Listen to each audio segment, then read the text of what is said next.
అందరికీ నమస్కారం. Welcome to Leo. Andhra Pradesh మాజీ ఆరోగ్య శాఖ మంత్రి, అదేవిధంగా చిలకలూరుపేట మాజీ శాసనసభ్యురాలైనటువంటి విడదల రజని గారు ప్రస్తుత కూటమి ప్రభుత్వం మీద హాట్ కామెంట్స్ చేశారు. ఖచ్చితంగా మరలా 2029లో జగన్మోహన్ రెడ్డి గారి ప్రభుత్వం వస్తూ ఉంది. టీడీపీ నాయకుల్ని, కార్యకర్తల్ని ఎవరిని కూడా వదిలిపెట్టేది లేదు, వడ్డీతో సహా తిరిగి చెల్లిస్తామని చెప్పేసి ఒక మాస్ వార్నింగ్ ఇచ్చామని చెప్పేసి చెప్పుకుంటా ఉన్నారు. అయితే ఆవిడ ఇచ్చిన దానికి సంబంధించి మనం పూర్తి వివరాలు తెలుసుకునే ప్రయత్నం చేద్దాం. మనతో ఉన్నారు సోషల్ యాక్టివిస్ట్ శ్రీలీల గారు.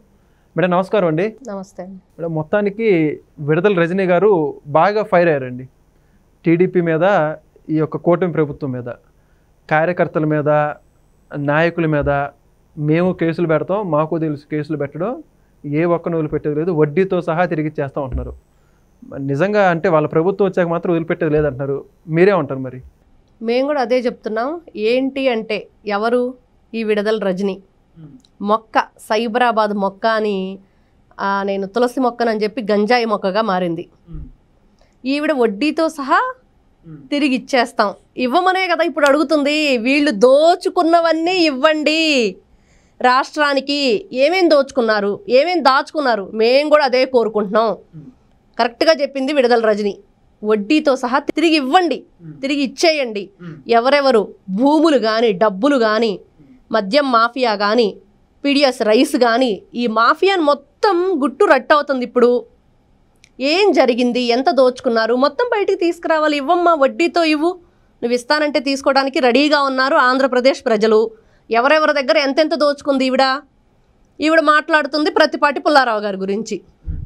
ఈవిడ ఏమని చెప్తుంది, పురుషోత్తం పట్నం. అసలు ఈవిడ నోటి వెంట ఇంతవరకు ఆ పేరే వినలేదు ఎవరు. ఈ రోజున ఆవిడ కొత్తగా వచ్చి మాది పురుషోత్తం పట్నం, మేము అక్కడ ఉంటాము, చూసుకుందాము, మాకు ఫ్యామిలీలు ఉన్నాయి, మీకు లేవా ఫ్యామిలీలు అని మాట్లాడుతుంది. వాళ్ళ మరిది మీద, వాళ్ళ మామ మీద కేసు పెట్టారని చెప్తుంది.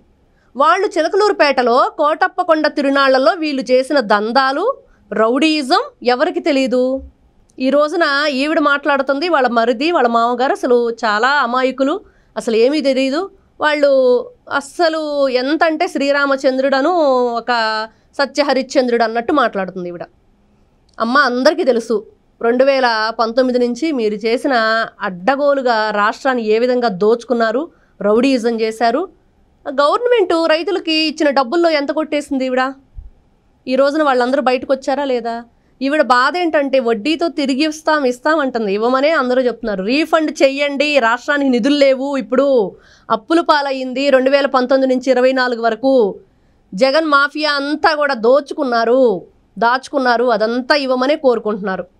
ఈ రోజున ఈవిడ అస్సలు కోటప్పకొండ తిరునాళ్ళకి టీడీపీకి సంబంధించిన ప్రభలని రానివ్వకుండా చేసిన ఘనుడు వీళ్ళ మరిది, వీళ్ళ మామ. అందరికీ తెలుసు ఆ విషయం. ఈవిడ ఈరోజు వచ్చి కొత్తగా అసలు ఈవిడ చిలకలూరుపేట నుంచి గుంటూరు ఎందుకు వెళ్ళిందండి? ఫస్ట్ అక్కడ చేసినవన్నీ చేసేసి ఇంకా తంతారు జనం, ఇంకేం లేదు, రోడ్లమ్మట పరిగెత్తటమేను అని చెప్పేసి అక్కడ తెలిసిన తర్వాత జగన్మోహన్ రెడ్డి ఇక్కడ వద్దమ్మా, నువ్వు ఇంకా సర్దేసుకో సూట్ కేసు, వెళ్ళి అక్కడ దాచుకో అని చెప్పేసి గుంటూరు పంపించాడు. గుంటూరులో ఈవిడ చేసినవి సాయంకాలం 5 అవ్వగానే గుంటూరులో ఈవిడ అసలు ఇంకా ఒక డీజే సాంగ్స్ పెడతారండి. ఏరియా మొత్తం ధన అని అక్కడ ఇళ్ల పక్కన ఉండేవాళ్ళు పని లేదు. అసలు ఎలా ఉండిద్దంటే ఇదేదన్నా డిస్కో డ్యాన్సుల ప్రోగ్రాం జరుగుతుందా, లేకపోతే రాజకీయ నాయకులది ప్రోగ్రాం జరుగుతుందో తెలియని పరిస్థితిలో ఉండేది గుంటూరులో ఈవిడ వచ్చిన తర్వాత. ఈవినింగ్ 5 o'clockకి ఇంకా పెద్ద పెద్ద డీజే సౌండ్లతోటి, మైక్ బాక్సులతోటి దద్దరిల్లిపోతూ ఉండేది ఆ ఏరియా అంతా. ఈవిడ అట్లాంటి జనాల్ని ఏ విధంగా మనం చూసుకోవాలి, వాళ్ళ ప్రజలకు ఏం అవసరం, ఏ విధంగా పరిపాలన చేయాలి చేతగాక ఈ రోజున వీళ్ళు 11కు పరిమితం అయ్యి ప్రతిపక్ష హోదా కూడా లేకుండా ఉన్నారు. ఈవిడ ఇప్పుడు వచ్చేసి ప్రతీకార చర్య తీర్చుకుంటాము, తిరిగి ఇచ్చేస్తాము ఎప్పటికైనా. అమ్మ, ఎవరు ఓట్లేరు, చిలకలూరుపేటలో వాళ్ళు తంతే వచ్చి గుంటూరులో పడింది. ఇప్పుడు గుంటూరులో కూడా ఏం లేదు, అంతా అయిపోయింది, ఏం చేయాలో తెలియట్లేదు. ఈ రోజున ఎందుకు ఇన్ని రోజుల నుంచి రాకుండా జగన్మోహన్ రెడ్డి మీద పాపం ఎన్నో జరిగినాయి, ఏమీ ఒక్కసారి మాట్లాడలేదు. రోజా వచ్చి బయట మాట్లాడింది కానీ ఈవిడ వచ్చి మాట్లాడలా. కానీ ఈరోజు ఎవరైతే వాళ్ళ మరిది, వాళ్ళ మామ అని చెప్తుందో వాళ్ళ మీద కేసులు పెడితే ఈవిడికి ఇప్పుడు జగన్మోహన్ రెడ్డి ఇది ఖచ్చితంగా గుర్తుపెట్టుకోవాలి పార్టీలో. ఎందుకంటే ఈవిడ పార్టీలో ఏది జరిగినా బయటకు వచ్చి మాట్లాడేది ఒకప్పుడు, కానీ పార్టీలో 11 పరిమితం అయిపోయిన తర్వాత ఈవిడ ఏం చేస్తుంది? ఇప్పుడు బయటకు వచ్చి ఒక ప్రెస్ మీట్ కూడా పెట్టలేదు. ఈ విడుదల రజని అనే ఆవిడ గతంలో వైఎస్ఆర్సీపీ ప్రభుత్వంలో ఆరోగ్య శాఖ మంత్రిగా పనిచేసింది. అసలు ప్రజలకి ఏమి వీళ్ళు ఉపయోగపడ్డారండి ఆ టైంలో? ఒక మంచి చేసింది లేదు. 108 అన్నీ కూడా జగన్మోహన్ రెడ్డి చెప్పాడు కుయ్ కుయ్ అని వస్తాయి అని చెప్పేసి అన్నీ వచ్చేసి ఈ రోజున ఊళ్ళల్లో అవేంటి బియ్యం బండ్లు అని పెట్టేశారు. రేషన్కి ఏంటి అంబులెన్స్ వచ్చింది కొత్తగా, ఎవరికన్నా ఊరికి వచ్చిన వాళ్ళకి అంబులెన్స్ వస్తుంది, ఏంటంటే అది అంబులెన్స్ కాదు, దాంట్లో రైస్ పీడిఎస్ రైస్ వస్తాయి అని చెప్పి చెప్పిన వైనం. కానీ ఈవిడ ఎంతమంది దగ్గర ఎన్ని విధాలుగా దోచుకుంది. ఈవిడ ఏదైతే మేకప్లు వేసుకొని ఏదైతే రెడీ అయ్యి చక్కగా మీడియా ముందుకు వచ్చి మాట్లాడిద్దో అంత చక్కగా రాష్ట్రాన్ని పరిపాలన చేయలేదు.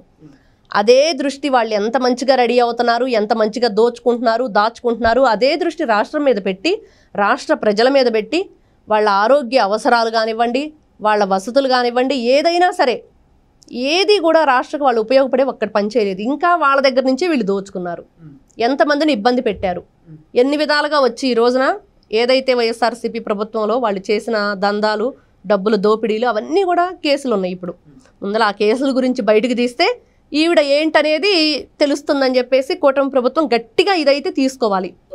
ఏదైతే ఈ విడుదల రజని అనే ఆవిడ 2019లో ఆరోగ్య శాఖ మంత్రి ఏదైతే ఉందో దానికి సంబంధించి ఈవిడ ఎవరెవరి దగ్గర ఎన్ని డబ్బులు తీసుకుంది వాళ్ళంతా కేసులు పెట్టారు.